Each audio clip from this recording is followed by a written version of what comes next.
The Great Wall of China stood tall and strong.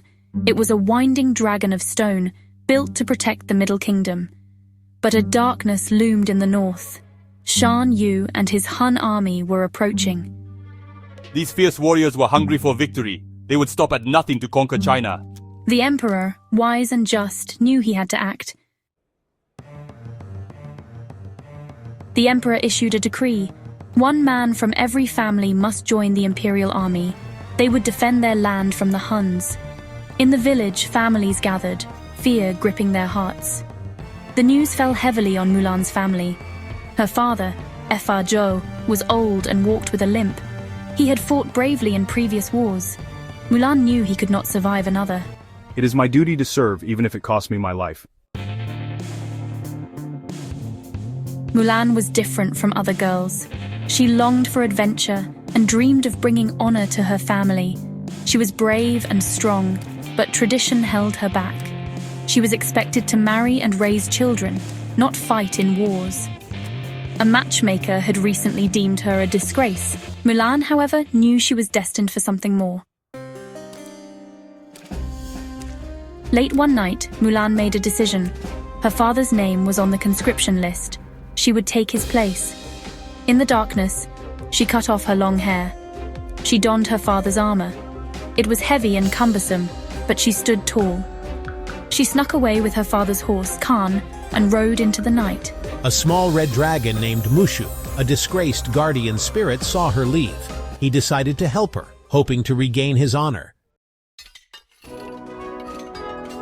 Army life was grueling. The training was intense. Mushu tried to help, often with disastrous but hilarious results. Despite the challenges, Mulan persevered. She began to earn the respect of her fellow soldiers, who knew her only as Ping. Mulan had to work twice as hard as the other soldiers. She was smaller and not as strong, but she was determined to prove herself. The Chinese army faced the Huns in a narrow mountain pass. The battle raged. Arrows filled the sky. Swords clashed.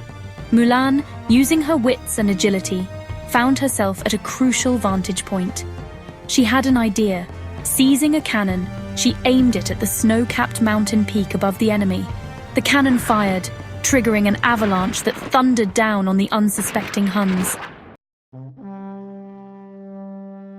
The battle was won, but Mulan lay wounded.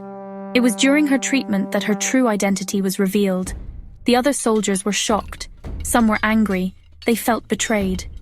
Mulan had risked everything for her family and her country, but it seemed her actions had been in vain. She was banished from the army in disgrace.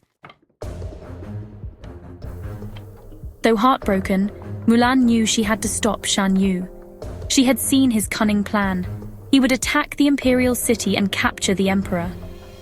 Mulan raced ahead, determined to warn the army. She encountered her former comrades. At first, they refused to believe her. But then, Mushu, in a burst of fiery breath, revealed his true form as a dragon. Seeing this, they realized Mulan had spoken the truth. Together, Mulan and the soldiers fought their way into the imperial city. They confronted Shan Yu and his remaining warriors.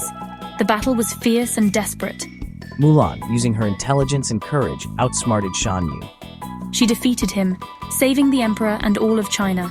The emperor showered Mulan with gratitude and praise, acknowledging her bravery and sacrifice. Mulan returned to her village a hero. She presented her father with gifts from the Emperor Shan Yu's sword and the emperor's crest. But the greatest gift was Mulan herself. She had brought honor and respect to her family name. Mushu, reinstated as a guardian, joyfully danced with the ancestors. Mulan, finally at peace, realized that true honor came not from fulfilling tradition, but from being true to oneself.